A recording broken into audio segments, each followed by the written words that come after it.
Well, what if their ranking didn't change, but, you know, Traffic did. Google pushed it way down and traffic did? Yeah, if Google could say, look, you're still number one for that keyword, we can't help it. Nobody finds that keyword anymore because Yeah, it's page is just an algorithm. Who knows what it'll do next? About it. Yeah. Hello, everyone. Welcome to another episode of SEO Fight Club. I am saying hello in the YouTube chat, reminding people to ask questions. Please be sure to ask them early because sometimes we do not have enough time. And if that happens, we won't be able to answer your question today. So the best way to make sure if you have an urgent topic of conversation, ask it early so we definitely get to it. All right. So with that, I want to mention that there is the SEOfightclub.org forum. So if you want to find a place to get questions answered after the show, you can reach out to us there. At the forum, so SEOfightclub.org for that. Help us build the forum. It's another free resource for SEOs. We're trying to keep it professional there. So, come help us out and we'll try to help you out. Um, Additionally, I want to remind people that SEO spring training is coming up. There are still tickets available. Sometimes this conference sells out. So if you are interested in going to this conference, you're probably going to want to decide that soon because you'd want to A, be able to get tickets, and B, you want to be able to get accommodations, at the event if possible. Uh, so keep that in mind. I've started working on my presentation, and I'm not sure what I'm going to call it yet. But what I'm going to be talking about is how SEO is changing, and nobody's seeing how it's changing. And it's so vitally important that we reevaluate these changes and what SEO is and how we do it. And currently, we're not doing that. Right now, the world seems like it's very fixated on entity SEO, and we're missing other fundamentals that have changed even as recently as this past weekend. And so I'm going to be talking about how SEO is changing and what you need to do about it. And it's going to be one of my most informative presentations ever. So I highly recommend you come and see it. And I'm debating about whether or not I should talk about the topic afterwards. It probably would be some time afterwards, but it's one of those things where my advice to everyone right now is stop with the 11-dimensional string theory models of SEO. Just stop with that. Go back and reevaluate the basics. Just go through what are the absolute fundamentals of SEO? Where does it all begin? And rewalk those steps. Imagine now that you're reinventing SEO as a beginner today. How would you reinvent it today? And just start from scratch and assume you know nothing and rebuild your model of SEO because it's already changed. And that's what I'm going to be talking about. Lee, any thoughts on my topic? I like it. I like it. And I think the what I would suggest, what I'll plant in your head, sir, is it might be worth taking your talk and breaking it down into little, 5 to 10 minute slides, because I think what we've seen lately is the little mini presentations like that have been going up over the past, couple months or so, are well received. And so you don't have to do a whole show on something. You can just talk about sub parts of your presentation. Yeah, give the intro slides, but not the finale slides. You do you, sir. You do you. uh, Clint, what do you think of my topic? Oh, you're I muted. like it.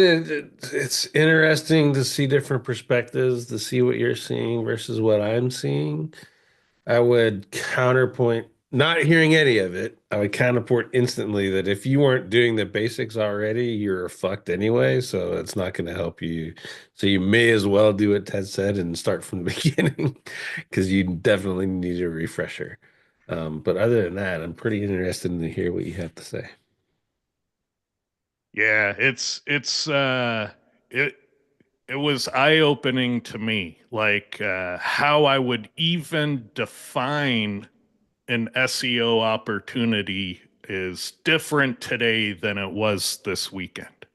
So I'm radically shifting my idea of what SEO even is. And I'm looking at the world and what they're doing and what they're targeting. And I'm going, oh my God, it is so wasteful. That is so not minimum viable SEO.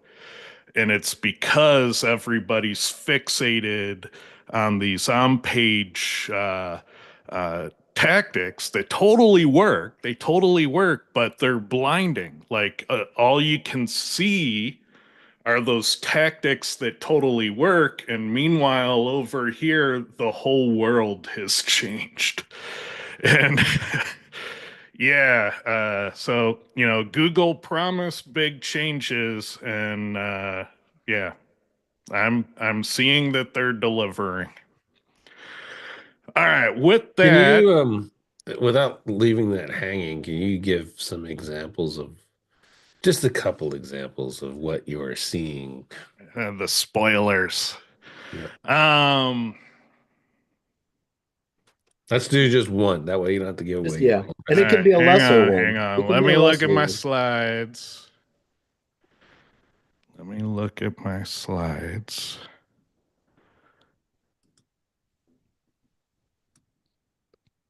Um, So let's frame it this way. What are you seeing that makes you conclude that, you should get away from 11-dimensional string theory and just optimize your fucking title tag? not just optimize your title I'll tag, get that, but but it's a proxy for the basics. um, or just an example. I'm Yeah. seeing this. That's all. yeah, Yeah. yeah. No, no, I hear you. I'm When I trying to search figure for out. how to dress a monkey in a pink dress, Google shows me this, and that's a change. That would be. um, Terry doesn't remember how to dress a monkey in a pink dress. all right, all right. Here's what I'll do. I will take a screenshot. Ooh, Cool. no, no, no. I got a better one. Where'd I put that other one? So this is Um, this is the teaser. SES spring training tickets available online.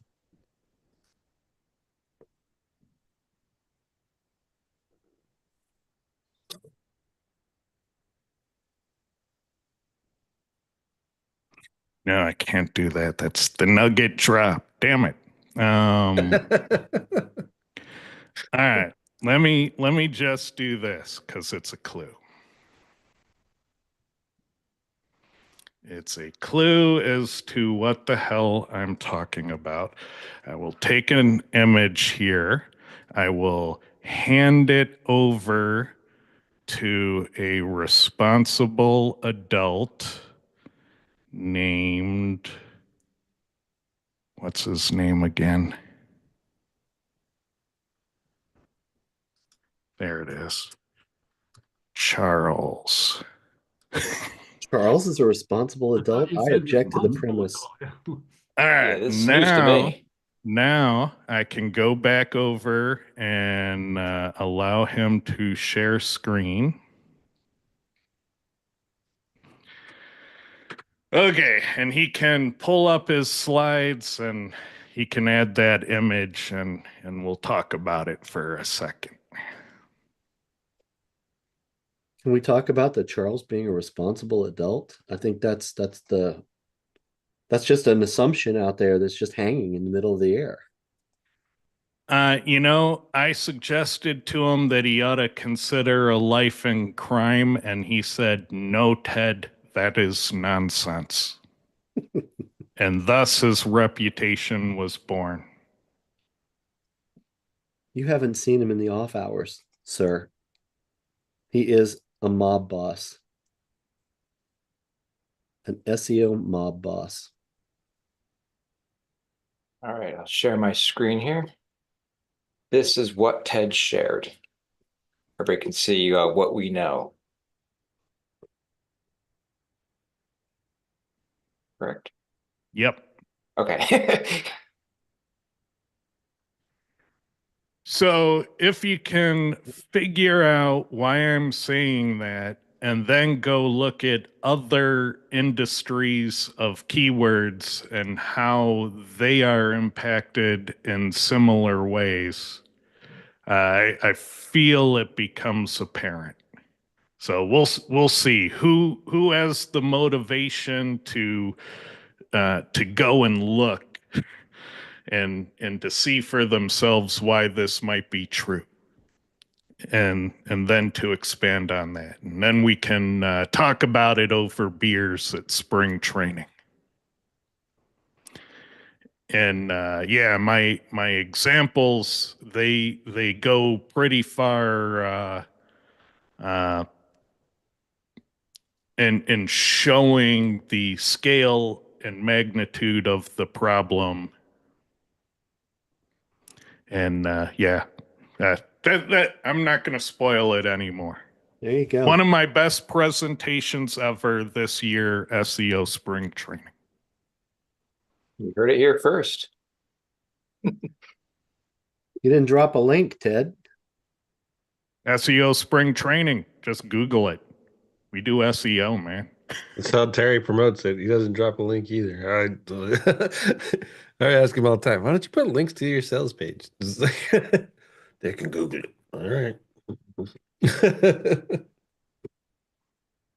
You get the brand traffic then too. It's Yeah. entity building. He's doing CTR stuff. Smarter than all of us. All right. Thank you, Charles. I'll let you take it away. Sure. Thank you very much. So to follow that up, I'm going to talk a little bit about pitching enterprise clients. I think it's something that that's been written about recently. First, we're going to have a quick migration minute. This is going to be a very mini rant by Charles, just a very little one.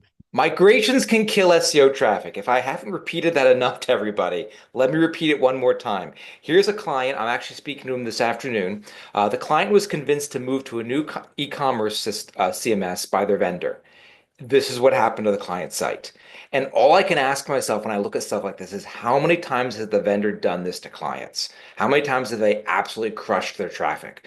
So folks, please, if you're changing your site, if you're changing your theme, if you're changing anything with your URL structure, make sure that you go through a proper migration because it will kill your traffic. I can't say this enough. This is going in my deck. This is another good one. I haven't had any really good ones in the last 2 years, so this is a good one.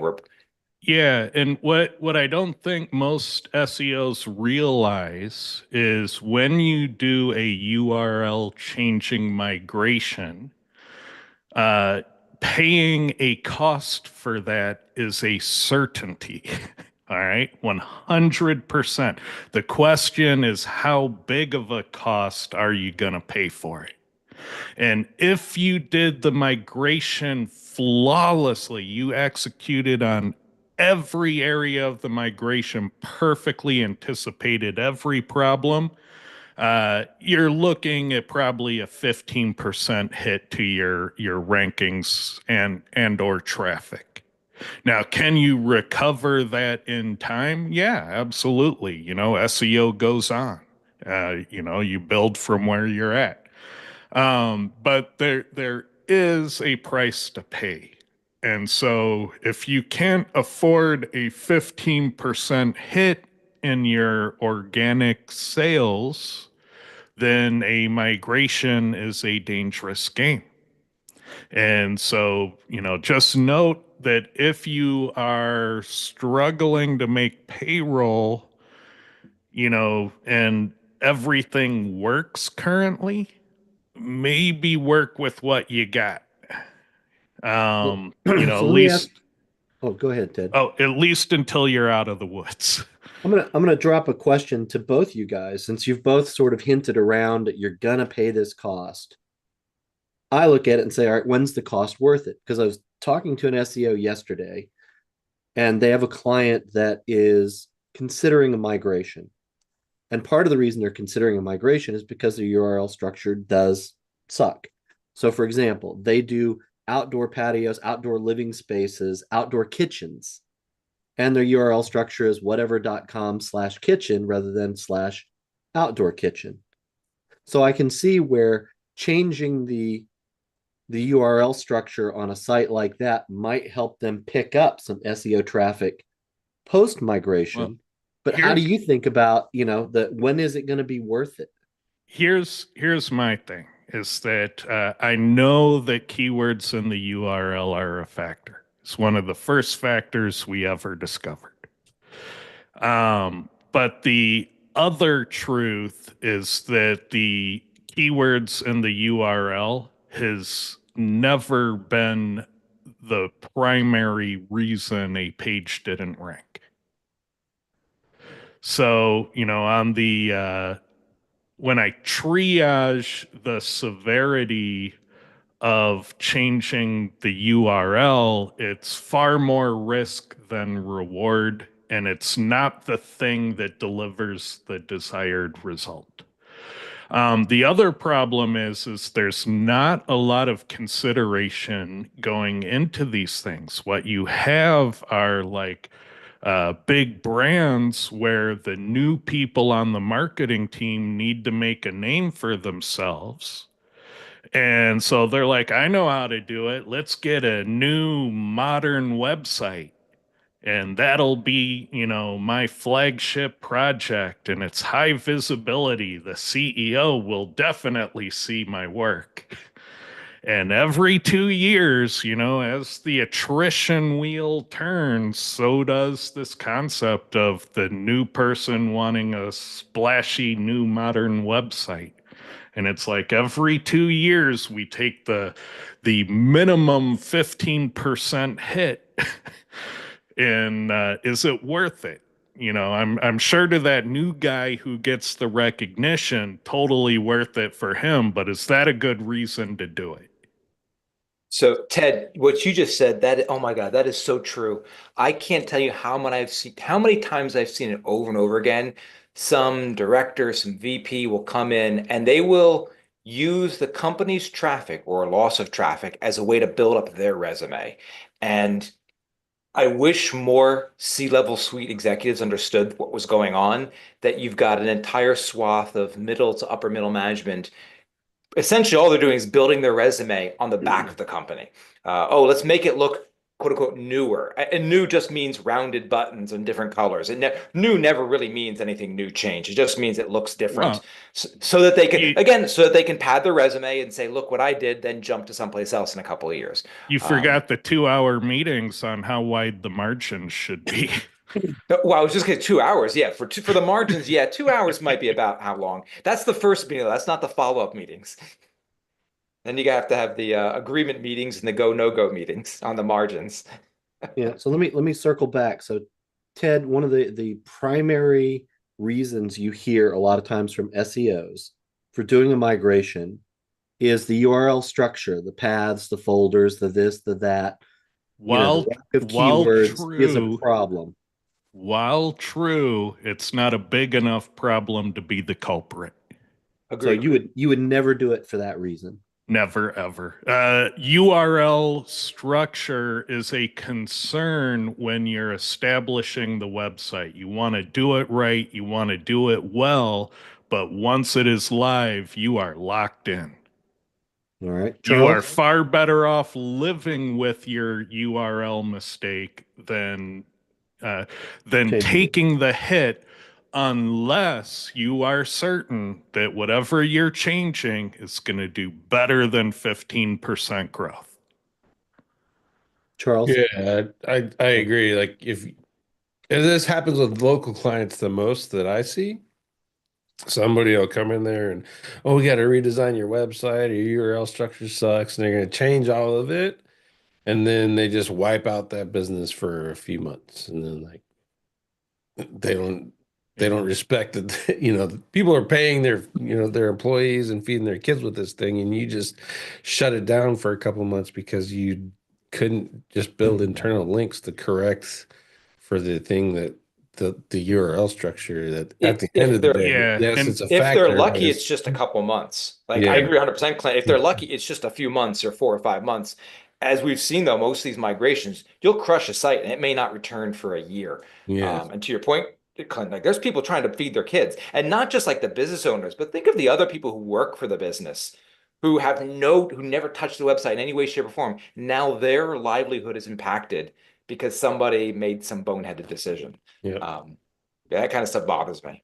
I'm all and Which is for why I'm doing doing the mini that. rounds. Like if it has nothing, like I made it, and then Charles came in 2 months later and it still didn't have shit, then yeah, go ahead and you can make those changes because you're not Yeah, hurting anything. But if it's established in any way, shape, or form, then leave it alone. Work yeah, with what you got. yeah.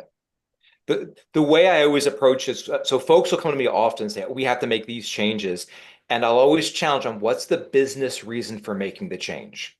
And it's funny, I rarely hear a really good business reason. Every now and again, I'll get it. We have to change the CMS system because the previous vendor no longer supports this. And so we now have to upgrade the CMS. Okay, that's a business reason. Then we figure out from an SEO point of view, how do we do it without hurting things? Often, folks will come to me and say, I have to change my website. And I'll say, well, what's the business reason for doing that? And they'll usually say something like, isn't that better for SEO? I'm like, no. Usually no. I walked into but one of my first e-commerce company, they had plus signs in the URLs. And people had told them, you need to change your URL structure. And I took a look at the site and like, guys, you're ranking really, really well. Why would we change anything just to make some SEO someplace happy? If we see the plus signs in the URL starting to hurt our site, then we'll talk about changing it. And we never did. And the site did fine for years and years. But there's got to be a true business reason, not I want to update the site or make it look sexier or something. You can do that without changing URL structures and hosting your traffic. yeah, yeah, and I'd be tempted to argue that in many cases when a website wants to do a look and feel update, that they should be strict even with the mistakes made in the URL structure. Just carry them over because it's better to have that migration go flawlessly than it is to, risk the whole thing on trying to correct a mistake that largely won't matter. Agreed. And migrations can go flawlessly. Migrations don't have to destroy your traffic. You just take a little bit of a haircut for a brief period. What's a haircut? 10 to 15%, 2 to 3 months maximum. That's worst case scenario in my book. I'm helping someone with a migration right this second, and the client called up their client called up my client and said, was happy, everything was going well. And she asked, well, why? Because, well, I got a bunch of leads. So in the middle of a migration, the client was still getting leads. Yeah. And so that, in my mind, that's the purpose of a good SEO migration, is that you're not hurting their traffic, you're not hurting their business. I'm gonna comment on one thing you said there. You said that a 15% hit for 3 months is the worst case scenario, and No. In my mind, that's a flawless Well, execution. yeah, I should say worst case scenario with a good The migration. Like the what we're worst looking at right now, this is the worst case scenario. This is you're getting traffic and now you're getting nothing. So you're right about that, Ted. Yeah, because the worst case scenario that like I've seen is like, your old URLs are fighting your new URLs. Your traffic's been decimated and you're Yeah, 10 months into trying to fix it and you still haven't worked it out. yeah. Yeah, That's a worst case scenario. just out of curiosity on this one, because I think one of the difference here, Charles, is that when you do a migration, there's a planned dip and a recovery. Mhm. This chart that you're showing doesn't look like there was ever a plan for recovery. The plan was, hey, we're changing CMSs. There Yeah, It's was like, no, they and and then they what? yeah, migrated. Well done. yeah, but there That's was what no, that and that's the chart thing. says. You're absolutely right. There was no plan, and now I've got, now looking at this saying I have to tell the client, hey, I'm have to be the one to give the bad news. Say, whoever did this, look at what someone did to you. Now we're going to have to spend several months to try to recover and try to fix what was broken. What do you mean? I see the problem on the left side of the chart and I see the solution on the right side. I agree. Well, see, the funny thing is, there's been some back and forth. There's been a little John with this one. So the client's vendor said, "Oh, the problem is you just need more links." I go, oh boy, that's not the problem. Eek. Yeah, But what but happened to the old links? Did they not 301 jack shit? I mean, it's well, like that's what they tried saying. They didn't have any links. They said, well, the reason why there was nothing indexed is because there were no links. So in about 15 seconds, I proved them wrong with a quick Ahrefs snapshot. They said, well, you need more links. And I'm like, oh boy. Well, they need new links now, and then they need to Yeah. Well, they reestablish need new links to all the trust. new URLs they built for them. Exactly, and then they got to reestablish trust. I think that's when I see that it's like it's a trust thing. Google came to the site, started trusting it, it was doing good, and then someone went in there and said, "Ta-da! We're going to change it all up on you." And there's something in the algorithm. I honestly believe there's something in the algorithm that kind of looks for those, whoop-de-doo sites, and web migrations get caught up in that. So, Yeah. I like to be able to count on you factor. yeah. Yeah. You There's know also what? there's also some technical issues going on when you go and look in the crawl stats in Google Search Console. The average download, not time. Yeah, the average download speed spiked. Um, Google's spending all its time crawling CSS and JavaScript files. So there's other issues going on as well. It's not purely a migration, but that's why it flatlined like it did. But Mm. dude, the rounded buttons are killer. Yeah, That's the important piece. yeah, indeed. People should probably look at it this way. They should probably say, okay, left side of the chart, all of our pages are indexed and ranking. All right. I have an idea. Let's change everything. All right. Because that's what you're literally doing. All pages, everything. All right. And there are probably, I'm just guessing from an engineering standpoint, there are probably algorithms that Google rolls out on a going forward basis do this analysis and action. And so while you are indexed and ranking, you are grandfathered in without that scrutiny. All right. But then when you go in and change everything, then all the latest, greatest algorithms get applied to you. Mhm. We saw that in the leak, Ted. There were And several references in the leak and actually the word was previous goodness or something like that was the term that Google used several times. If you look at the leak, yeah, I think you're 100% right, Ted. I think I think it can be proven by looking at the leak documents. Um, Google does a whole reevaluation that it doesn't. The thing of the processing power of constantly reevaluating everything, why bother? But once it sees something new, it starts yeah, reevaluating Well, everything. I'm going to go back to what Clint said. I think he's correct because we have seen that, just changing your WordPress theme, sometimes it can have an impact on the SEO underneath the page. And when you do that, you're changing every single page on your website. Yep. And so when you see that, all of a sudden you see all kinds of turbulence in your rankings. And sometimes it settles, at a lower, at a lower plateau, or it does like this nice chart here, where it just basically falls off a cliff and dies. Yeah, I the think of it like enterprise special. think of it like buying an expired domain. You buy an expired domain, you put a completely new website on it. You trigger something in Google, and they reset that domain essentially. I honestly, it's the same as a migration. You go from Shopify to Squarespace, you're going to reset your domain. Yeah, very likely. All right, what else do you have, Charles? So now back to our regularly scheduled presentation. So this happened last night, and I figured I got to throw it in and show everybody. So this pitching enterprise clients, this came to me the other day. Actually, several weeks ago, Search Engine Journal talked about the one thing SEO agencies need to know about winning enterprise clients. So it started getting me thinking a lot. And I said, well, there's lots of little things. And I started thinking about all the things that used to annoy me, things that I didn't like, things that I did like. I figured, let me just make like a little outline so that I can kind of give everyone a little bit of an insight to how things work in enterprise, because it's very, very different from your standard medium to small size company. Number one, understand their budget cycles. Know the client's fiscal year. Don't assume it's January through December.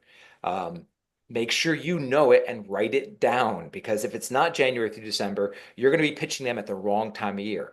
Understand where the company, and really specifically the client or your contact, does the planning. So if it's January through December is their fiscal year, a lot of folks don't do any planning until December 15th. That means you got to get in front of them by the end of November, beginning of December. Some are go-getters. Some start doing their planning in September. They start thinking about things. So that means you've got to get in front of them at that point. Yeah. On the budget cycle, you also need to find out if they tend to have a shortfall or a surplus, because that'll determine, if they always run short, you got to get in first. And if Yes. they always have surplus, you're a guaranteed sale the closer you get to the end. Yep. And there was a company I was with several years ago, and every year was the same process. So this was a January through December, but by August, corporate started tightening up everybody's budgets. And if you were a sales rep and you started trying to reach out to people in August, that's just when corporate makes these declarations of, we got to tighten budgets, we got to tighten budgets. So you really have to understand your client's fiscal situation and understand the issues that they're constantly coming up with, so that you can insert yourself at the right point in the planning process.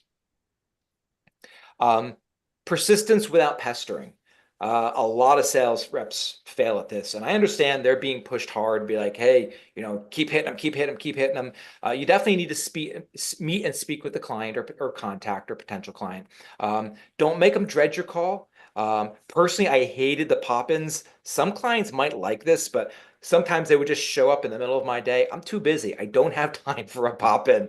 Hey, I'm in your office downstairs. Want to come have lunch? That's cool. That's nice. But if you're already there, but don't do it thinking, you got to know the client. You got to know the contact. What I'd prefer personally is you got to send case studies about how others are using your services.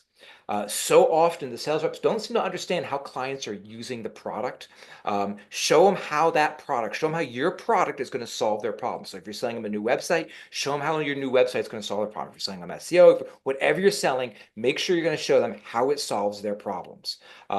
Quarterly touch points are typically plenty. Don't go over their head. Do not go over their head. You want to piss off a contact, go over their head. So I'm trying to reach out to Clint, and Clint's not reaching out to me. So I'm like, that's okay. I'm going to go in LinkedIn and find out, oh, Lee's his boss. I'm going to reach out to Lee. I've just pissed off Clint. And there is almost no chance I'm going to get Clint bringing me on. And if Clint goes someplace else, he won't. There are companies that I will never work with because one of them did this to me once. And I'm like, okay, you just got yourself on my blacklist forever. Well, you're probably also going to piss Can me you off go because back one? you should be talking to Clint, not me, because you're Yes. wasting my damn time. Yes. Yeah, so on these points, on that first one, yeah, you don't need to pester them. You just need to get on their calendar out in the future when it isn't a problem. So, plan to schedule a meeting with them 2 weeks, 2 months down the road when their calendar is vacant and they don't have to worry about their pressing fires this week. Yeah. And you'll probably get that meeting if you push it out far enough. And with the case studies, use your knowledge of marketing. There are personas within an enterprise. Like, how many people do you know in corporate America that no matter what, they will never read the effing manual? It is so common. They will refuse it their entire life. And if you send them a PDF with charts and tables, that is the effing manual. All right. So know your audience. Know that some people want that, but some people would rather just have a 10-minute explainer video. So give them both, let them pick a path. I had one guy one time send me a video via LinkedIn. And now I wasn't interested in the service, but I reached out to him. I said, dude, this was really sharp, really good idea. No one's ever done this to me before. And it was a good video. It was like, hey, Charles, and it was a personalized video. Hey, Charles, I know you're with so-and-so, and I want to talk about this product. I think we can help you out. He kind of talked a little about how he thought he could help you out. And then he's like, but I want to find out more about what your company does, what the problems you have, and we can figure out how it's a good. Like, I really like that whole pitch. I really like that he sent me that personalized video. Again, I wasn't interested in what he was sending, but I did reach back out to him. So there's an example where I will totally ghost many sales reps, but that person, because they put that little bit of personalized touch on it, I made a point to say, hey, keep doing this, dude. This worked on me, and I hate talking to sales reps. So, it's going to work on other folks. I've also had humor is sometimes good, but you just got to be careful with humor. Had one sales rep kept emailing, and they kind of sent like a little humorous follow-up, say, oh, you've either, and it wasn't like this. I'm not going to capture it, but it was like, oh, you've either been abducted by space aliens or you have no interest in what I had to say. Just let me know one way or the other. And that was like, that got me a chuckle. Again, middle of the day, it's something's going on, fires are burning. I got a chuckle. Okay, you're getting an email back. Sorry, Ted, I'm not interested, but thanks for the nice email. It's like that little bit. Now you've got a touch point. Now I've remembered your name and I've reached out to you. And now you've got a way to potentially reach back out in 6 months, 8 months, whenever. So I'm going to jump to a point here, and Ted, you already kind of alluded to this. Understand who the contact person is. That's so important. And I think that's really what all of these slides are really boiling down to, is understand who your contact person is. Understand the client's primary KPIs. Understand who they are. So first of all, what is the client's primary KPI? How do they make money? Is it traffic? Is it leads? Is it sales? Is it something else? Is it just eyeballs on a page? Is your contact person's KPI is not getting hassled or yelled at by their boss? Now that seems stupid and ridiculous, but I can't tell you how many people are in corporate America and that's their primary KPI, is not to get hassled. Oh my God, Just like movie office space. That is such a good one, because one of the things you see inside of larger organizations is that every silo has their own set of KPIs. And you go talk to a call center manager and say, hey, this is going to be great for revenue and profitability of the corporation. They're like, hey, I just need to get average talk time down. That's it. Yep. That's the only thing that they care about. They don't give a shit about sales or profits. It's average talk time, because that's where they're incentivized and that's where they're going to get yelled at. Yep. You are so, and again, I know I don't doubt any C-suite executives are listening to this, but if you are, understand that your organization under you, you've got silos that are not focusing on the overall health of the company. They're focused on their personal or their team's KPI.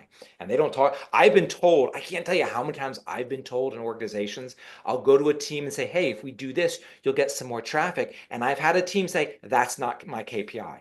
That's not how we grade ourselves. I can't. I wasn't even sure how to. I still don't know how to respond to a response like that. It's like, are you kidding me? We work in an organization, and your KPI is not driving more people to our website, or you're not even going to worry about that or think about that. Or more importantly, these folks are rejecting our help because their KPI was, to your point, Lee, was like, oh no, we need to reduce call volume, or we need to reduce drop time, or we need to, oh, I'm just worried about, server uptime. I'm not worried about SEO. It's like weird things like that I will hear over and over and over again. So make sure you understand who your contact person is, what their KPI is, understand them as a person. So I'm assuming most people listening to this are going to be reaching out to some kind of SEO. Who is the person you're reaching out to? Are they an SEO? Are they like the unicorn, gold star SEO? They know their stuff inside and out. Are they kind of a mid-tier SEO? Are they just a manager who is handed SEO? And there's a lot of that in corporate. A lot of people know nothing about SEO, but they've got SEO in their title. So you're going to have to know how to approach them differently.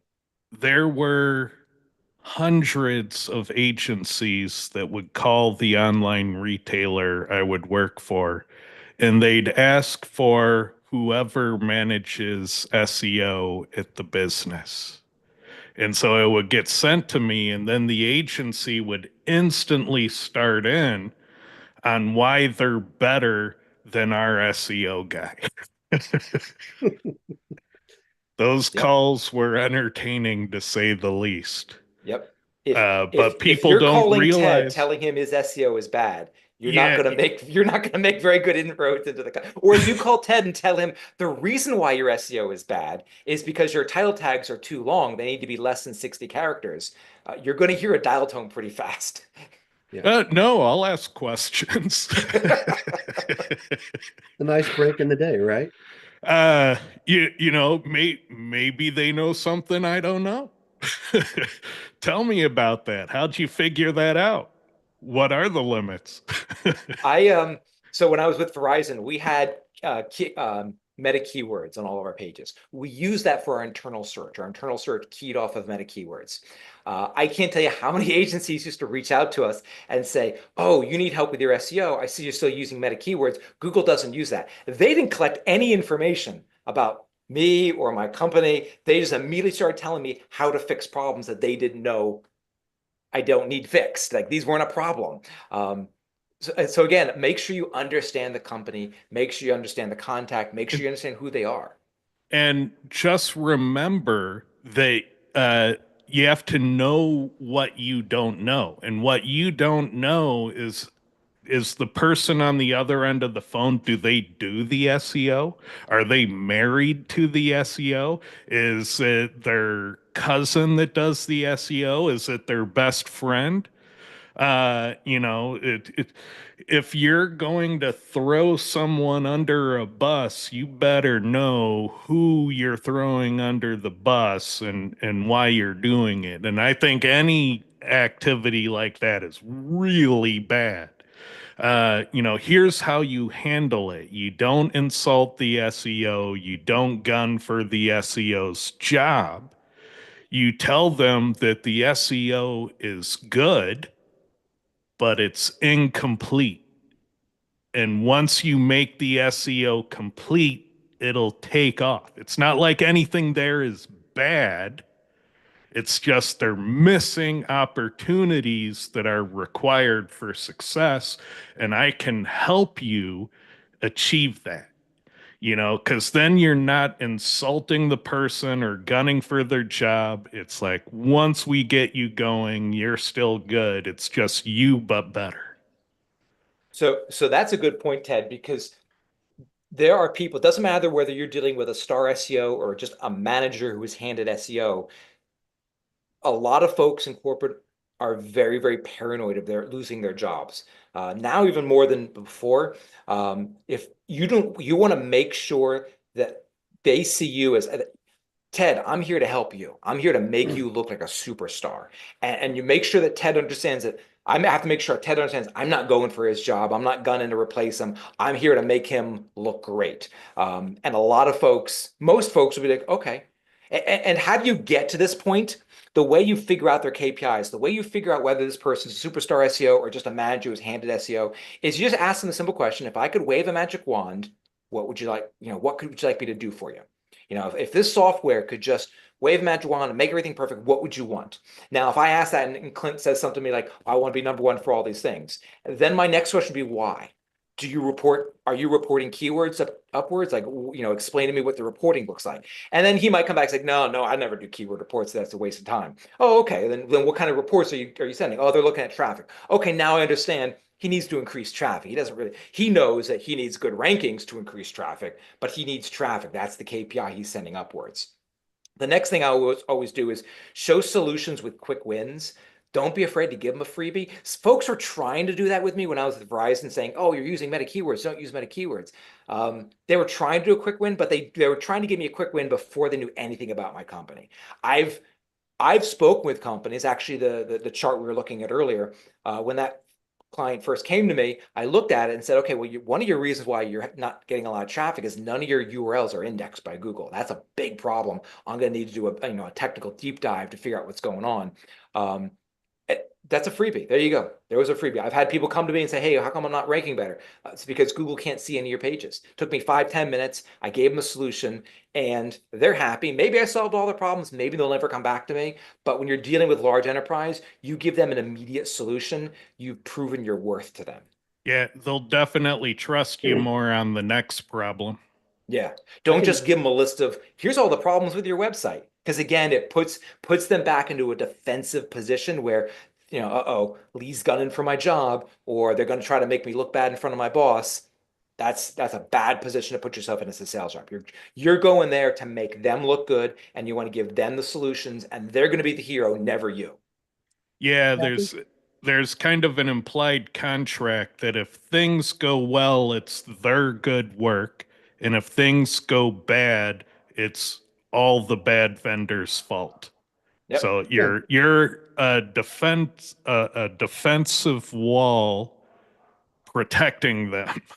Yeah. Well, I think a lot of times the use of an outside consultant, and I would say an outside vendor would apply here as well. As I come in and I say, okay, Charles, tell me a little bit about what's going on, the way that you're talking about here.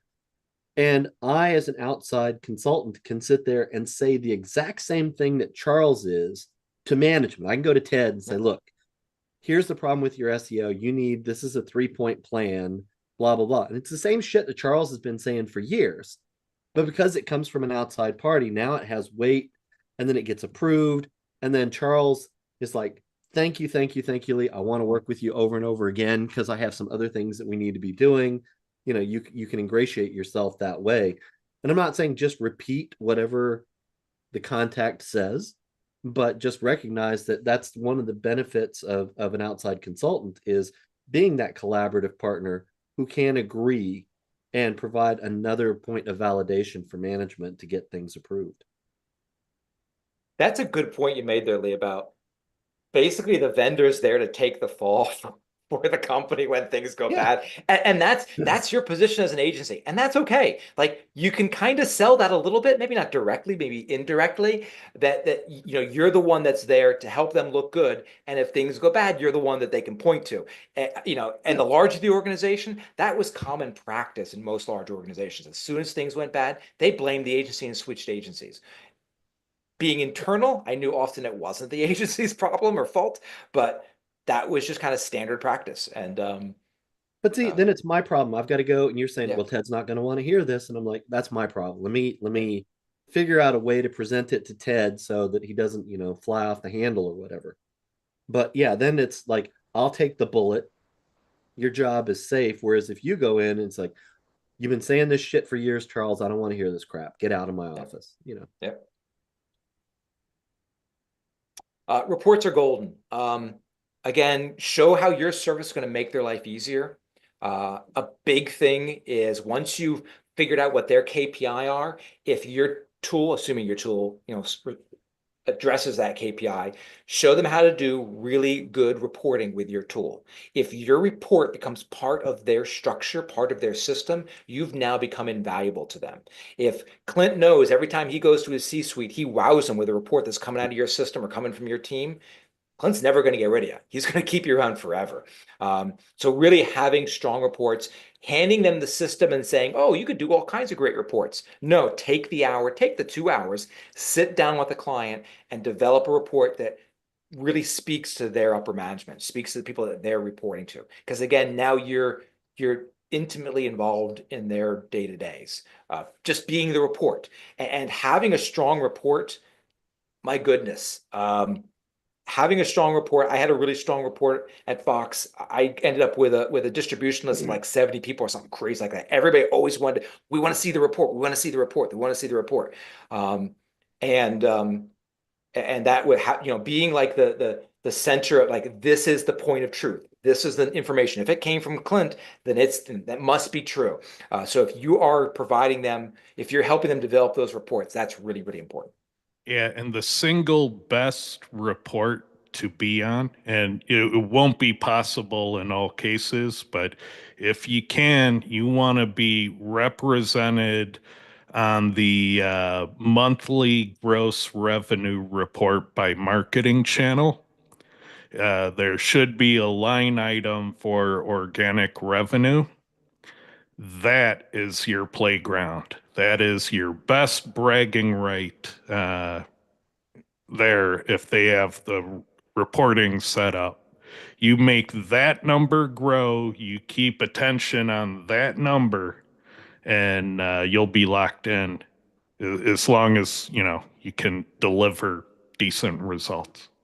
100%. It probably doesn't have to even be decent results. If you turn a bunch of their nothing pages into slightly better than nothing, that needle's gonna move. So Ted, I used to do a Monday call, and it was a traffic roundup amongst all the different channels, and this was a couple companies ago. And our report always showed either flat or slightly up. And when I say slightly up, I mean like 2 or 3% up. So that's essentially flat in my book, but we were never down. It was a whole round table situation. There was a traffic coordinator that used to go to each, tell us about what's going on here, tell us about, because we were never down, we were never called on. We were literally skipped every single week by the traffic coordinator because there was nothing to fix. There was no problems. Because most of the time he was having to argue with the social media team, why isn't more traffic coming up, or the paid team or this or that. There was always some kind of battle going on. So yeah, showing that you can at least hold your own, better yet grow against the other traffic channels is good. Another thing, which I know that the higher level C-suite likes, is how are you doing compared to your competitors? So you could be up 10 or 20%. I can't tell how many times I've had people come to me and say, okay, we're up 10%. What about our competitors? Are they up 10%? Are they up 15%? They want to make sure that we're growing. We're not just growing with the rest of the industry, we're outpacing our competitors. So Yeah. showing against competitors is a good one as well. Asymmetric advantage. They want the competition to be plummeting while you grow. And yeah, growing 5% when the competition loses 10, they're looking at that as 15%. Yeah. I've had executives get happy when I show a 5% growth and the competitors are just flat. They're like, great, we're growing over them. Because some of it's just also bragging rights. Because the C-suite, they're padding their resume too. Like everyone's doing the same thing in the organizations. Yeah, and I find like in online retail, SEO is peakier. Had to make up a term there, but the charts have more of a peak. You do good SEO, and like the revenue just goes sharply up. If something technical goes wrong with the site, the SEO attributed revenue goes sharply down. And so it can be quite peaky, and you have to do a lot of expectation management because there's this underlying, I guess, kind of assumption that once you've gotten the big growth number, and then that levels off or goes down, that you've hit the limits of what Ted knows and can do. And so you have to constantly frame it in terms of value over time, ongoing maintenance. we're getting partial credit, and we will continue to get partial credit for a while. Um, yeah, you just have to be careful, because if they think they hit the end of what you can deliver, that's when they're going to terminate you. But if they believe there is more to come, well, that's different. They'll keep you around. But you have to kind of set that up. That just doesn't magically happen on its own. You have to keep people focused on those concepts of ongoing maintenance. And some keywords require ongoing maintenance. Sure, there are some keywords you can rank for, and once you rank, you could walk away, and 6 months later, you still have the ranking. No problem. But there are other keywords where you can rank for it, and 6 months later, if you walked away, you're no longer page one. And so on those, there is ongoing maintenance, and you got to point those out and say, hey, we can rank for this keyword, but if we don't continue to invest, you'll lose it. Exactly. And then the final thing is, when they sign, do it. Provide the solutions you sold them. I can't tell you how many times I've had vendors promise the moon, and then once we sign, I end up getting an account rep who knows less about the system than I do, and I don't usually know the system that well. Have good account reps. Make sure you provide them the solutions that they need. You really got, that's how the biggest issue I've seen with a lot of vendors is they'll come in and they'll make all these promises, and then they kind of disappear after the signing, or they want to just kind of do day-to-day, maintenance work or something. They don't really want to provide the big, if they're going to go in selling big solutions, they better provide big solutions. Otherwise, you're not going to get a renewal. And it's all about the renewals, obviously. Ultimately, it's expensive to get a new client. It's really cheap to maintain clients. So just provide the solutions.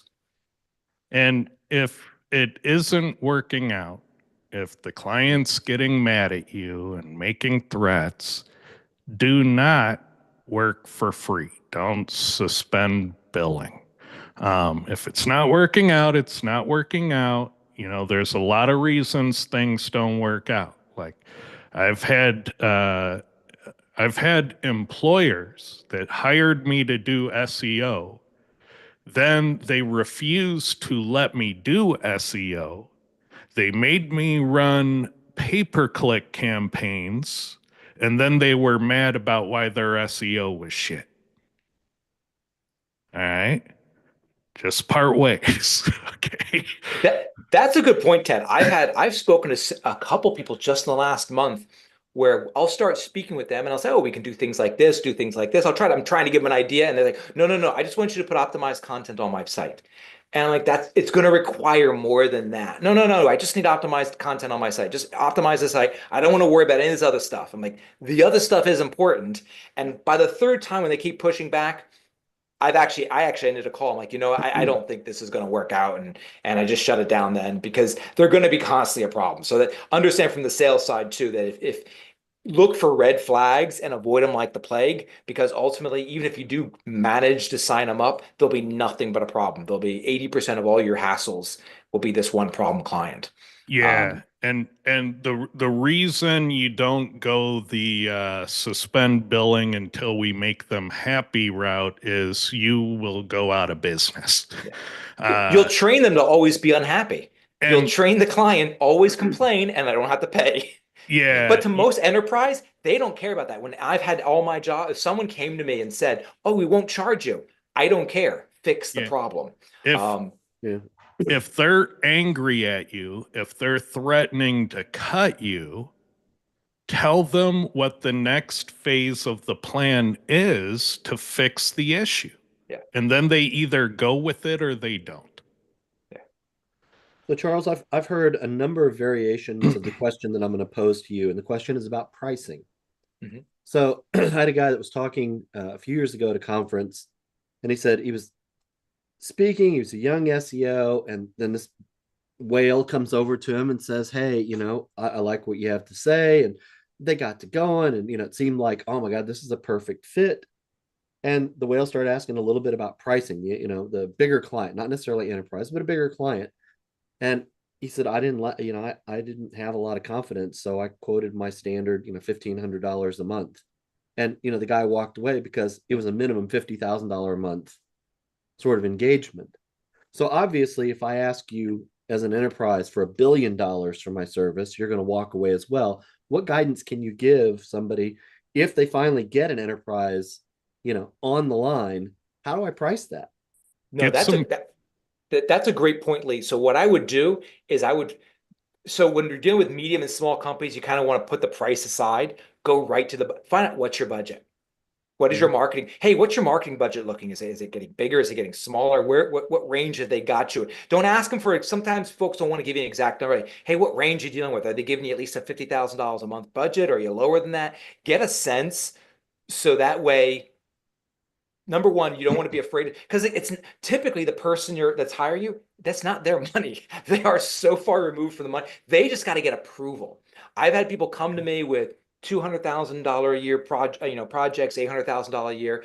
And my question is like, okay, if that's what you're asking, that's not necessarily a problem, but I got to get approval and we have to be able to build a case for that. If you're going to come to me saying it's going to cost $200,000, I need to be able to show, well, we need to protect or grow $1 million worth of revenue or more, really.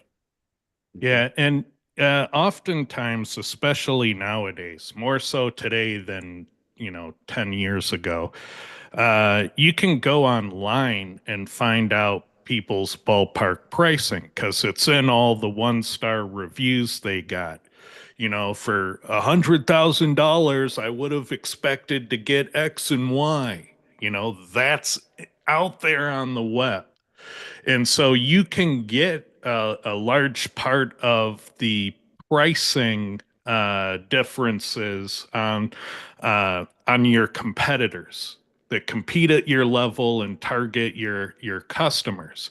And what you don't want to be is the cheapest one, because that one never gets picked. It just never gets picked. And so the what you want to be for the enterprise is you want to be in the ballpark of the known players or the known best players.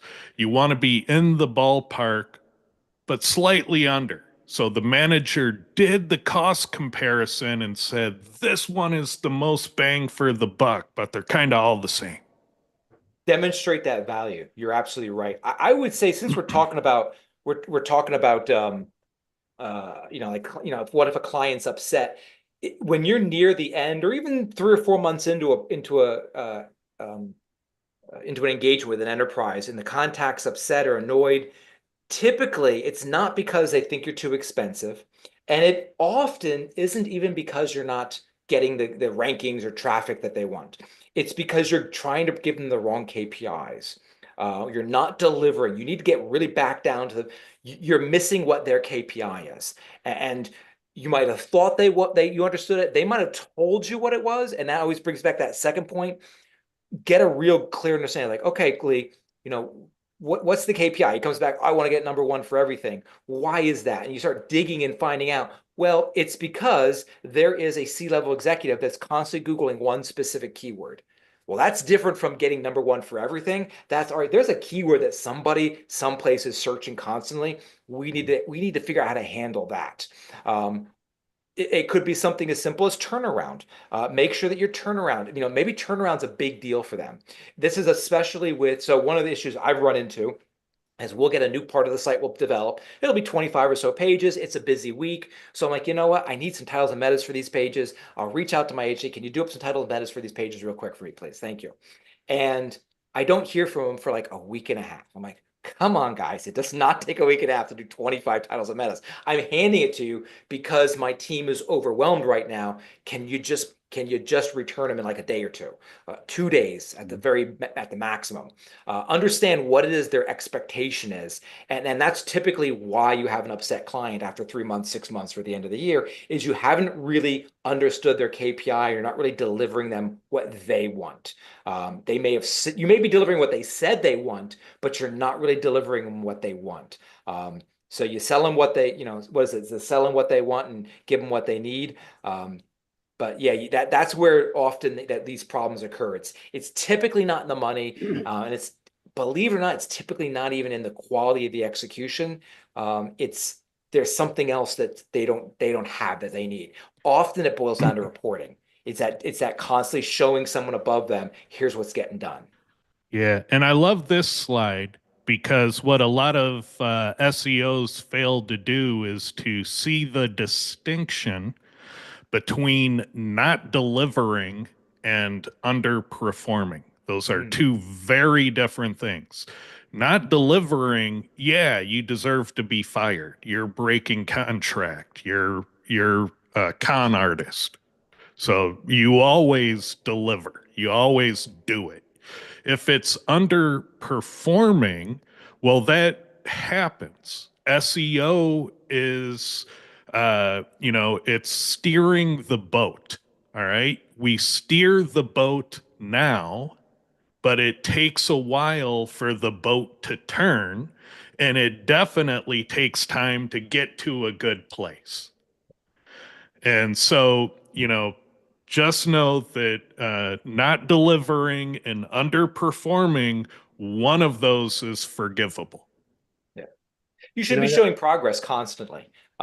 You may have told them, oh, we're going to double your traffic, and you may have only grown 5%. Well, show them, hey, look, this is, we're making progress. As you can see, we're up 5% already. So we're, Yeah, we're on the right direction.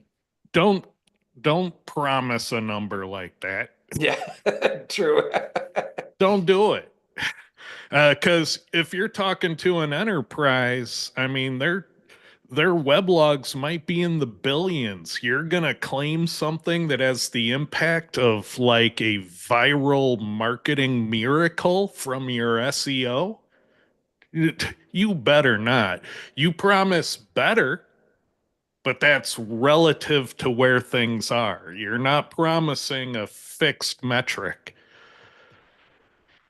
Charles, Yeah, no, with enterprise, no one's ever asking for double their traffic. Well, I take that back. I've been in organizations where they pretty much ask for double traffic. It's like, that's not possible. Like, there's not enough people to do that. But that's because there's a larger company problem. They load themselves up with debt, and now finance is trying to figure out a way out of it. But that goes back to understand how budgets are done at a corporate level. What ends up happening is finance will come up with numbers and then just pass it down to everybody and say, everyone must grow 10% this year. And that number came from what they need, what the company needs to do to look, all companies are basically living on borrowed money. And so they know they need to make a certain amount of money to be able to pay the debts that they owe. They also know they need to make a certain amount of earnings per share to keep the stock price at a certain level, because once the stock price dips, their capitalization goes down. And when capitalization goes down, they can't borrow as much money. And all these companies live on borrowed money. So you just have to understand, like, all these numbers are coming from a totally top-down level, and the person you're dealing with has literally no control over it. They've just been handed this weird budget saying, okay, you got to go up 10% this year. And I can't tell how many times I've gotten people come to say, you need to go up 25% this year. I'm like, what? You want me to go up 25%? I'm 30% of the business. How am I going to go up 25%? How is that the same? But you're expecting someone who's 2% of the business to go up 25% as well. I could double theirs. It's weird numbers that don't make sense, but understanding what you're going into when you deal with enterprise is important. Yeah, I got tickled by what you said, Charles, because I was talking to an SEO yesterday who, they got a client, they built them a brand new website. It's performing well. They've got the links, they've got the content, the phone's ringing. The business has doubled in under a year. And the call that they got was, there's this keyword that I used to rank number one for. And it's like, okay, but that keyword has no search volume. It's like, yeah, but I used to rank number one for. So now it's a thing where they're unhappy because a no traffic keyword, that has no impact on their business, is the source of dissatisfaction. If a potential client comes to me and utters the words, we used to rank for, I'll hang up. I won't hang up, but that's the moment mentally I hang up on them, because now they've just basically determined, unless they have this metric, this vanity metric, that unless they rank number one or number two for this certain keyword, they think it's a failure. forget it. I give it to somebody else. I'll pass the lead on to one of you guys. I won't do it because it's just going to be it's going to be an exercise in frustration. Because no matter, Well, to your point, Lee, no matter I, how much you do for the business, no matter how much you grow it, they're fixated. Going back to the slide earlier, what do they consider success? What's their KPI? Right. And their KPI is ranking for this one term. I think there should be some allowances on that. Like for example, uh, does Walmart need to fixate on a trophy keyword like yoga pants? Then you ask the same question, well, what about Lululemon? Obviously, you have to make an allowance if it's what they do. Um, so yeah, some trophy keywords are okay. It's not trophy keywords are always bad. It's just in the Walmart case, you want it if you can get it, but not at the expense of 100 other keywords that you could have gotten. I'll clarify. Trophy keywords are a major red flag to me. That's how I would approach trophy Yeah, keywords. you hear them and your ears perk up, but they're not always bad. So Yeah, don't I'll don't agree with hear them and that. panic and kill the deal. Think about it. But it goes back to understanding like what do they consider successful? Who's determining what the success is for this campaign? And it's not unusual trophy keywords are not unusual, especially in corporate. There is a keyword, there's a specific C-level executive who's always searching such and such term. And the good thing about it is if you find out that they have it's not even necessarily a trophy keyword. I was at Verizon, there was an executive who Googled a term, saw a knowledge panel they did not like, and that became everybody stop everything until we fix this knowledge panel. That was something we could fix, and we could fix it. It actually got fixed relatively easily. So that's also cool too, because if you can fix these problems, these one little problems that someone's fixated on, especially if they're high in the organization, you've become a hero. You've become a hero. So I can make Ted the hero. Ted knows that this knowledge panel, the executive is mad because it has a picture of them in the knowledge panel that they don't like, and that is amazingly common, by the way. If you can fix that problem, I can come in, I can fix that problem for Ted. Ted's now a hero Yeah. in the executive's eyes. And here's why you shouldn't fear the trophy keywords, because it's usually a misunderstanding. So if you understand the worry of the person in the enterprise, so the person you're talking to at Walmart is fixated on yoga pants because they told the senior buyer to get 50,000 units of yoga pants and those things aren't moving. So that person, his neck is on the line. He's panicking about yoga pants. That's why he keeps saying yoga pants. If you understand the worry, you can turn to him and say, I know hundreds of target keywords that can get yoga pants Yeah. moving. They don't care about the trophy. They're trying to get out from under a problem. Yeah, they've got inventory. They signed up for a deal that they shouldn't have signed up for, and now they got a problem. You're absolutely right. And don't like we're talking a lot about like primary keywords, but it's not always keywords. It's just I go to Google and I see something I don't like. It could be I don't like that Google doesn't have my correct date on my articles. It could be I don't like the image. I've heard that a lot. I can't tell you how many times I've had people, influencers I've dealt with or executives, they fixated on, I don't like that picture. How do we get that picture off of Google? Um, but it's, oh, why is this person ranking for that keyword? Why don't we have, oh, so there's a rich snippet and the competitor is getting the rich snippet or we're not getting the rich snippet. These aren't always very, very difficult problems. And if you can solve these, you are a hero. So it's not always a red flag in the sense of don't ever do it. It's be aware, but if you can fix the problem, you've just solidified yourself. And I think that was it. Yep, that's it. Yeah, if anyone's ever looking for me, you can find me, Charles Taylor SEO. Use the QR code, use my bit.ly. But yeah, that's it. Awesome. Thank you for that. Thanks, Charles. All right, let's get to a few questions here. Let's see. Let me switch it over to live chat so everyone shows up. All right. My client's website uses UTM tags on all internal links. Uh-oh. The canonical links are pointing to the correct page. What implication does it have on the rankings using UTM link tags like this? Well, you're creating lots of unique URLs for Google to discover that are non-canonical. You're at a minimum, at a minimum, you're using 100% of the crawl budget you need to get those UTM URLs that will then be canonicalized to the actual proper form.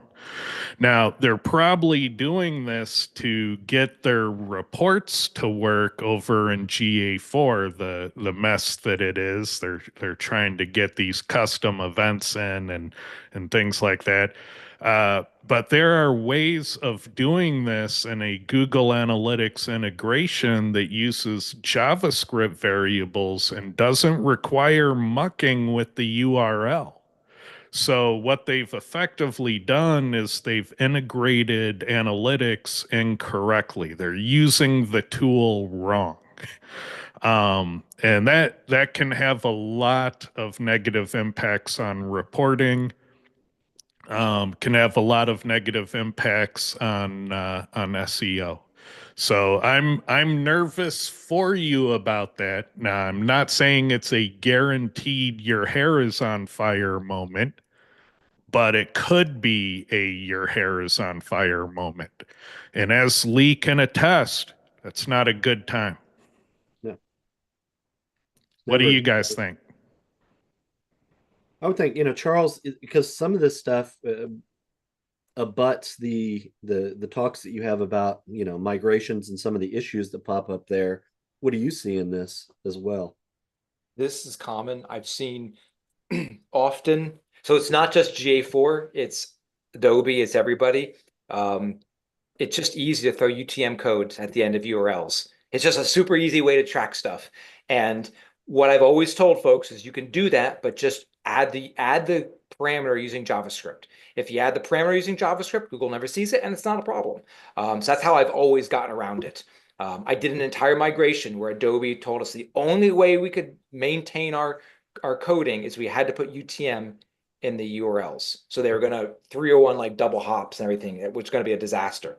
Fortunately, one of my devs figured out, oh no, we can just do it with JavaScript. So that's always been my go-to.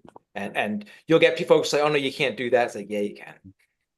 That's a really good nugget drop. I hadn't even considered that. But it's a hack on a hack. It's not the right way to do it, but if you're going to do it in a dangerous way, at least use the less dangerous hack. Um, let's see. Some links also have the GCLID. Are these bad? If I remember correctly, those are the parameter that Google's adding onto the URL in search for some sort of tracking they're doing. That's not something your website is adding. That's something search is adding. And I think it's bad because it blows up a lot of tools with unique URLs that are actually non-canonical. So oftentimes your reports and your analysis has to strip that out to correctly identify those canonical URLs and aggregate the data correctly. I don't think they're bad, but I think in many reporting situations, you have to deal with them to get the right data. What do you think, Clint? You're a BI guy. That's an attribution feature that comes out of Google Merchant Center. That's the primary person that are seeing those. And what it's actually doing from an SEO perspective, it's not screwing anything up, right? But it is totally destroying your attribution in your analytics to find out where your revenue is coming from. So Google, the merchant center and the merchant feed powers Google Shopping. So you're looking at, oh, I want to see how my Google Shopping performance is versus Google Organic. Well, now all that data is mixed up. So you really don't know. That's the biggest complaint about Google indexing and using those parameters in organic. Yeah, I've seen some rank trackers that'll show URLs with and URLs without. So Mhm. just know that it can segment your data, uh, and that's typically not good. You're getting part of the picture because of a data anomaly. Yep. Let's see. Responsible adult Charles Taylor is a naughty boy, and that's why I admire him so much.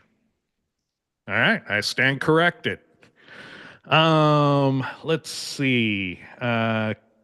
When someone wants to redesign their site, other than dropping their link in Ahrefs Site Explorer, what's the best way to evaluate current SEO and determine if it's worth it for the business? All right.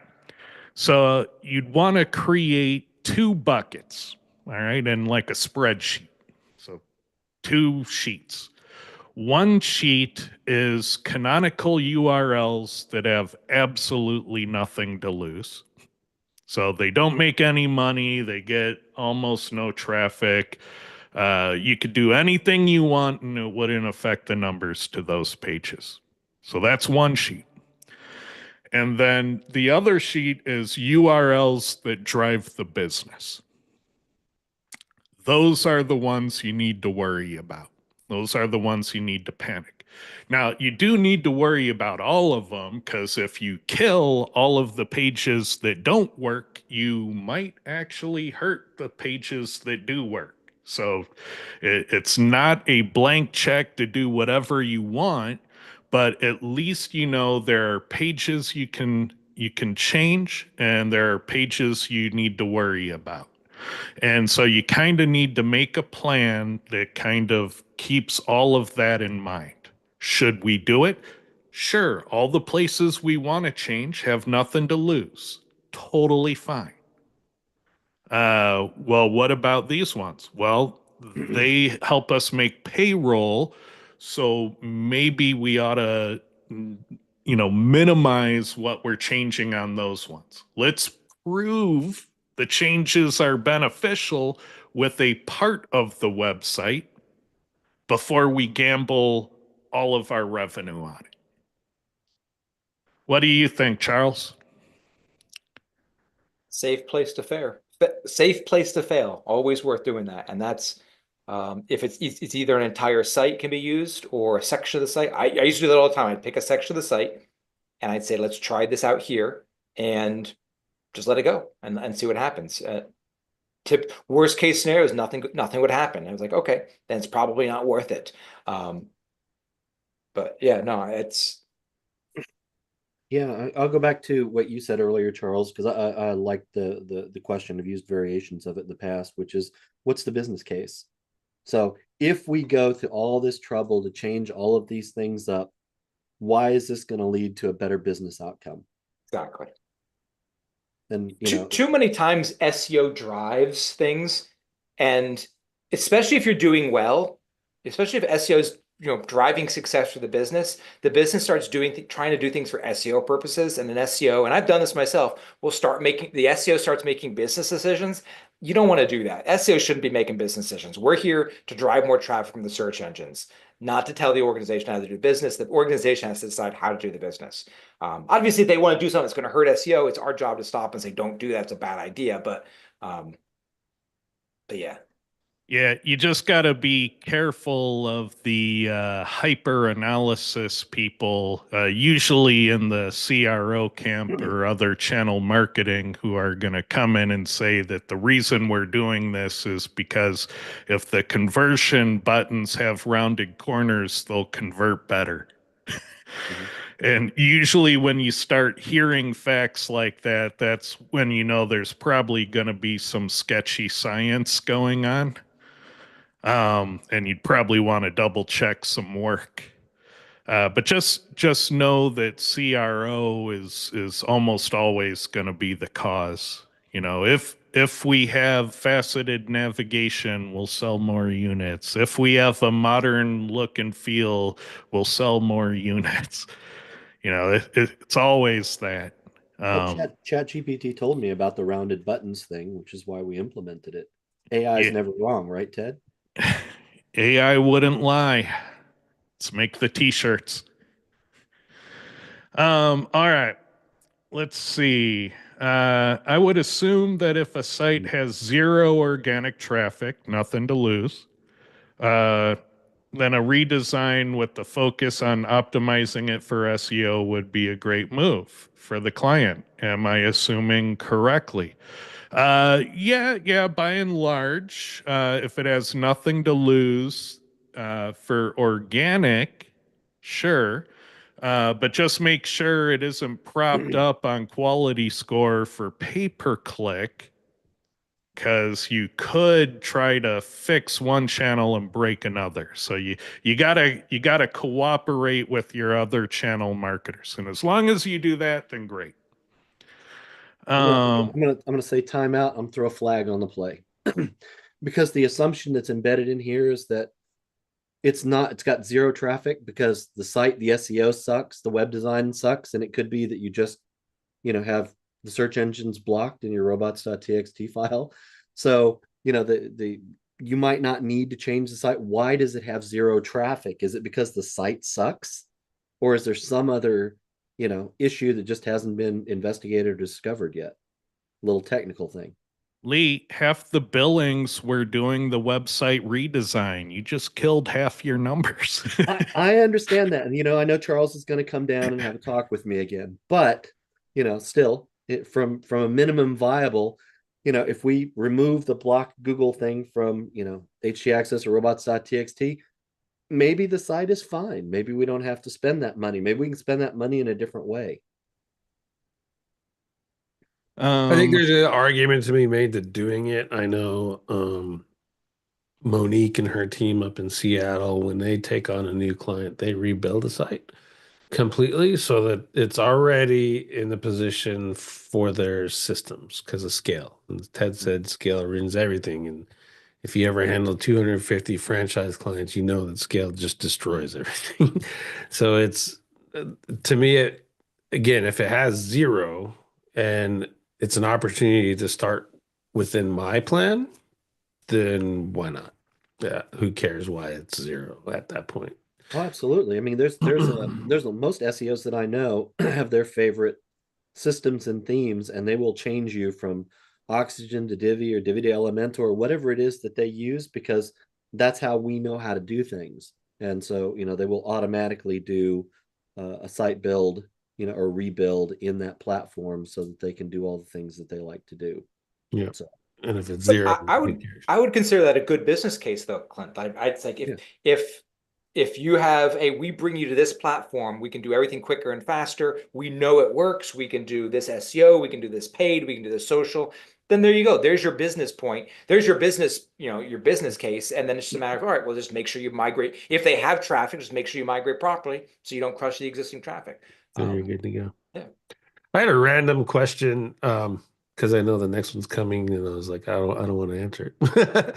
But I was gonna do that one last. so I had a random question. Is this a good argument for not using a CMS and going with pure HTML built website? Obviously, it's more complicated, more work from a dev perspective, but you can make changes to sections of your website and migrate it over slowly versus doing the whole thing.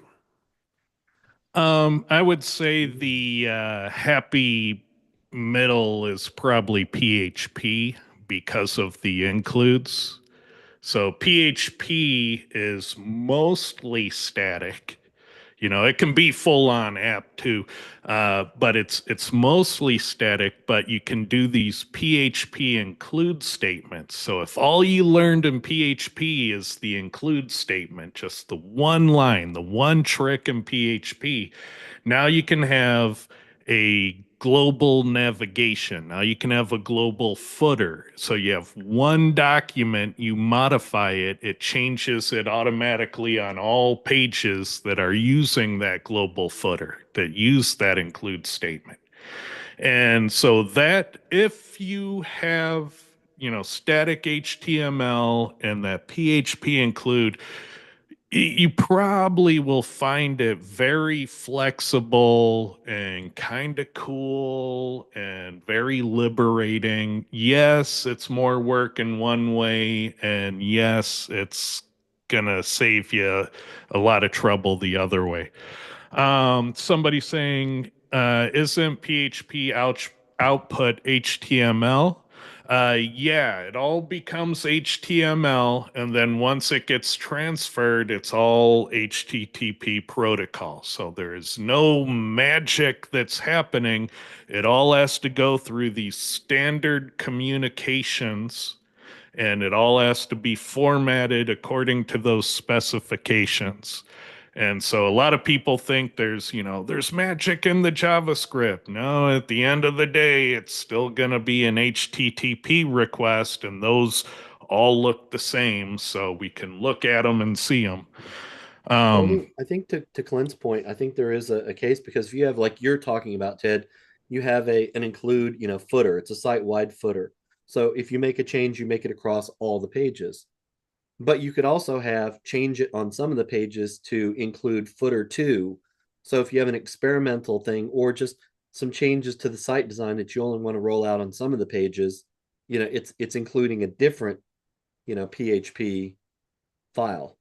yeah, because usually what people miss the most from the CMS is the ability to have, a site-wide piece of content, a site-wide login management screen, and so if you want to go static, well, PHP gives you kind of the best of both worlds.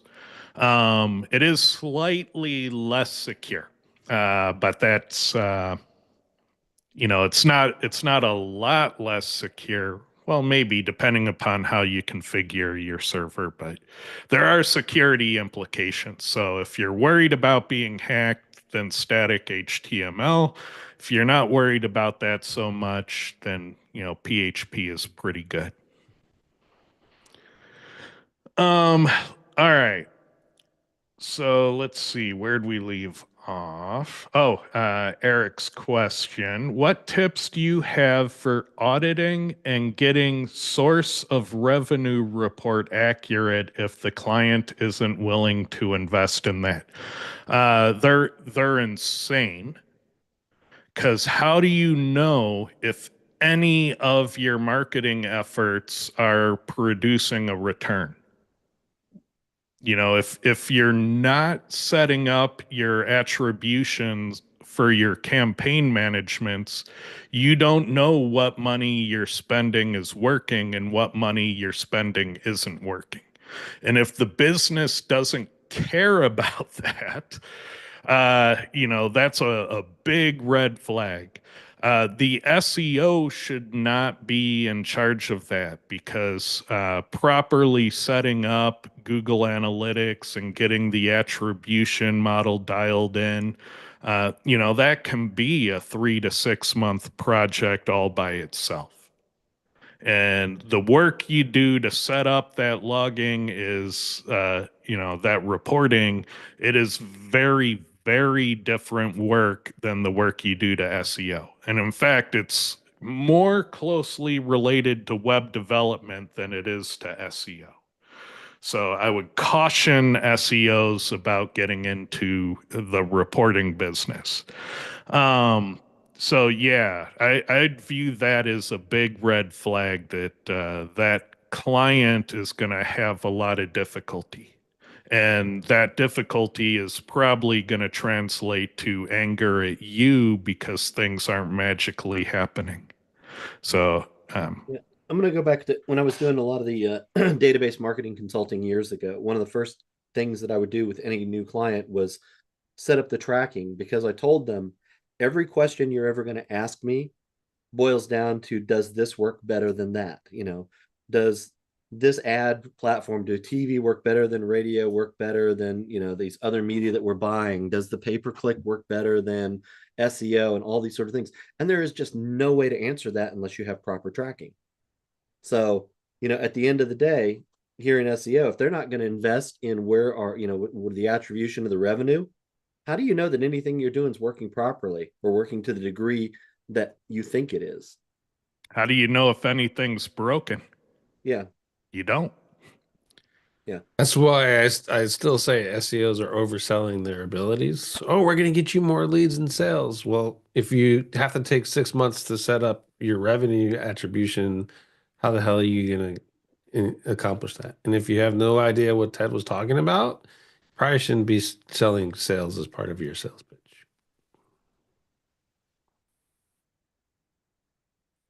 All right, let's see. Got an ecom client with paginated categories, very common. Some are formatted like landing pages and lack paginated navigation, but still get impressions on paginated URLs.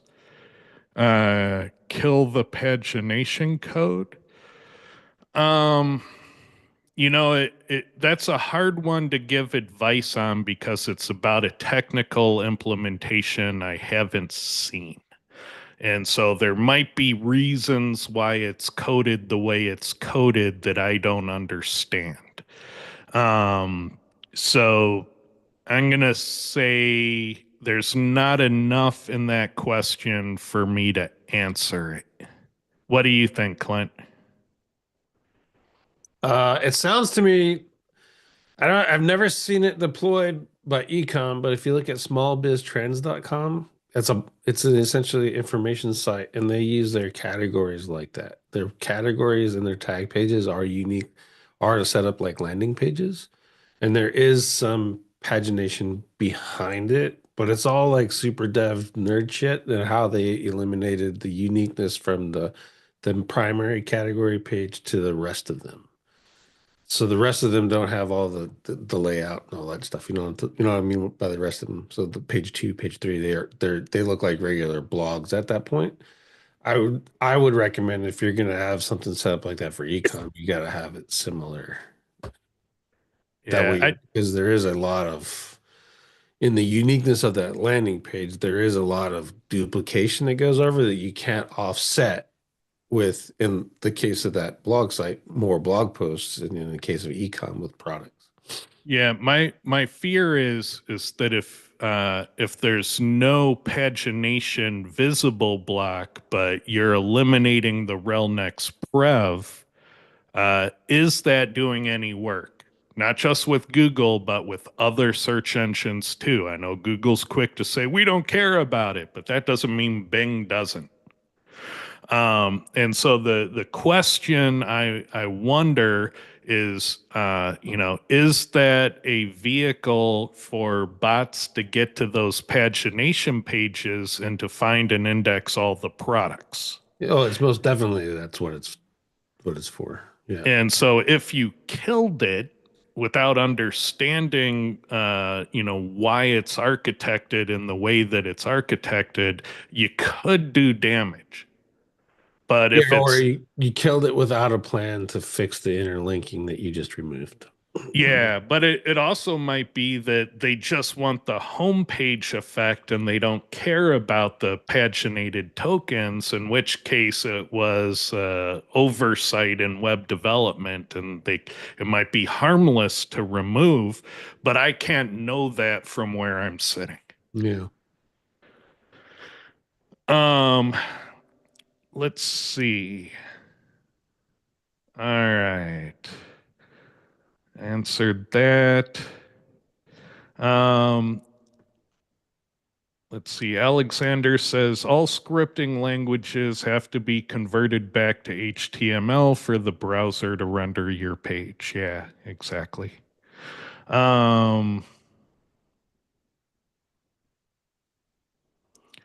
let's see. There's no difference between static HTML from PHP And well, there is one difference. You can't do a PHP include from static HTML. So in one you can't have global things, and in the other you can. And so it also requires a different server configuration. You have to install PHP separately on most web servers. Um, let's see.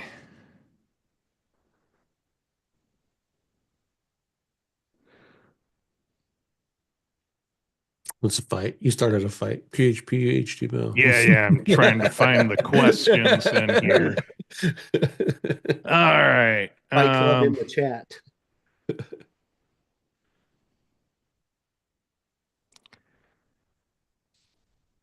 Let's see. So, yeah, I don't know. PHP versus static fight.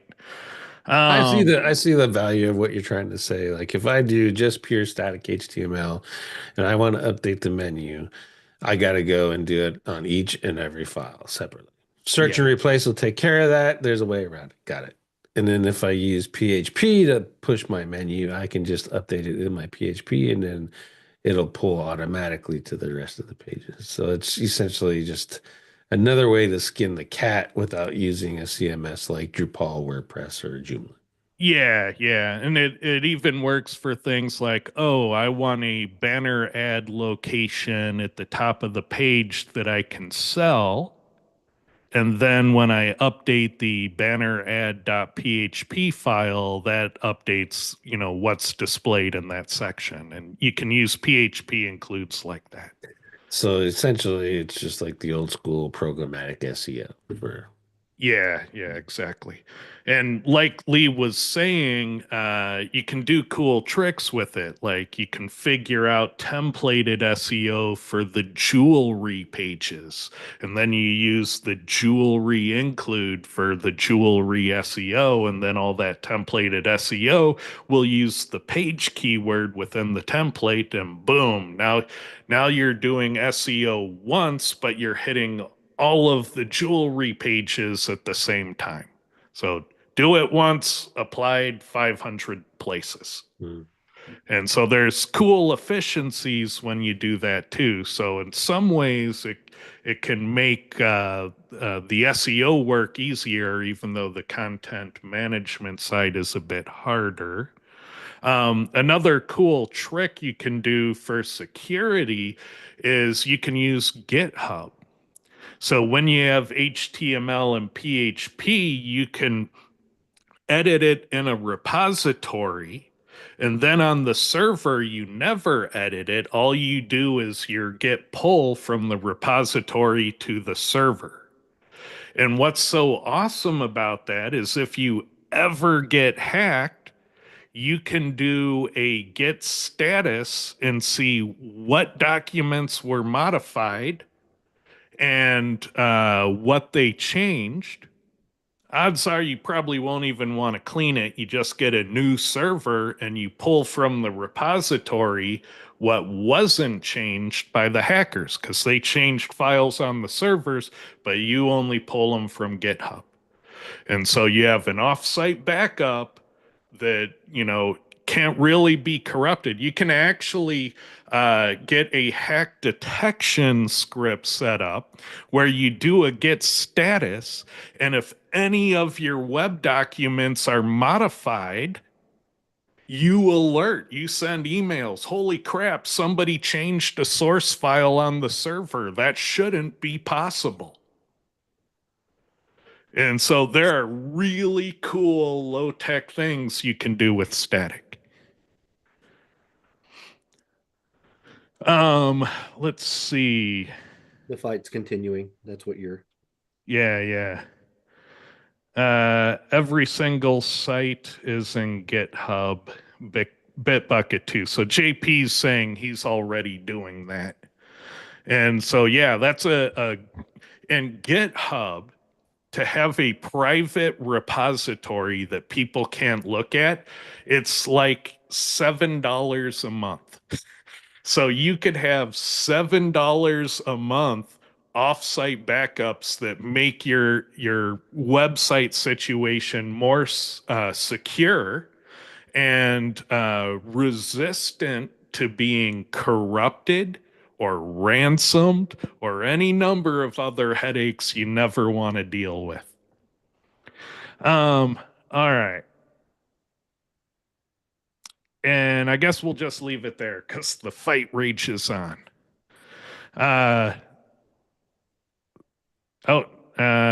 Geez, guys, there's no fight here. I'll leave Or you he's just to being it. sensitive. Could be insensitive. Okay, yeah, don't be sensitive. Opinions are welcome. It's called Fight Club. Come on. It's all right. Can agree to disagree here.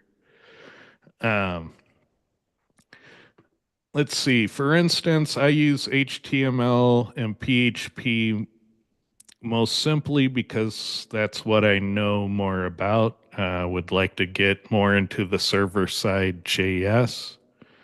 All tools have a use case. So they all have limitations, they all have breaking points, they all have use cases where they do good work. But even a hammer will break if you hit it hard enough. Let's see. I asked for tips on getting reporting right, not convincing the client to do it. Well, you're not talking SEO. You're talking about an analytics integration, which is completely different work. And ping me offline. I'll tell you more about it because maybe I'm not understanding you correctly. So yeah, just know that analytics is not SEO. They're totally different pools of expertise.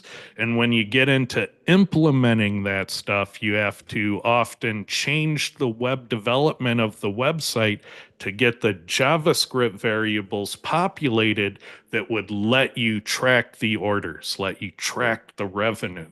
So it ends up being a change the source code and redeploy the website type of operation, which is similar to SEO because you're changing the content, but it's actually a lot more technical. And he asked two different questions. So he did ask about, if a client isn't willing to invest in it, that's how we answered the question. Yeah, you shouldn't do it. You'll never make money. Mm-hmm. You're gonna do it for them, and it's a 6-month project. You can't. You'll go out of business. All right. Yep. We'll leave it there. All right. See you guys next week. Remember SEOfightclub.org. Remember to check out SEO This Week on YouTube. That's Clint's show. Remember the GMB Bully show. What's that thing called? Can be roast. Yeah. GBP Roast. Yep. And remember SEO Spring Training. Don't forget that, people. You always forget that. And then I don't see you there, and you're like, I wanted to go. And, so you can solve that SEO Spring Training. There was a conference? Yep. It's a conference. Do that all the time.